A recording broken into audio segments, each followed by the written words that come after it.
রোগীর আত্মহত্যা, ফের প্রশ্নের মুখে সরকারি হাসপাতালের নিরাপত্তা ব্যবস্থা।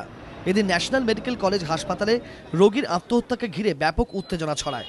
বৃহস্পতিবার রাতে শ্বাসকষ্টের সমস্যা নিয়ে হাসপাতালে ভর্তি হন বছর ৬৫ শাহাজুদ মোল্লা। পরিবার সূত্রে খবর, বৃহস্পতিবার রাতে হাসপাতালে থাকাকালীনই শাহাজুদ মোল্লার অবস্থার অবনতি হয়। ডাক্তার ডাকতে যান পরিবারের লোক।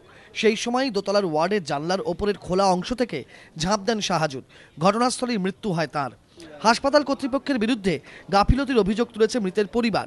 হসপিটালে যে জানালা যে ক্লেমটা মানে পরিকাঠামো কোনো কাঠামোর ব্যবস্থা নেই, যার জন্য ওখান থেকে বাবার দমের কষ্টে সহ্য না করতে পেরে ডাক্তার না আসার কারণে ওখান থেকে ঝাঁপ দিয়ে পড়ে গিয়ে স্পট ডেড।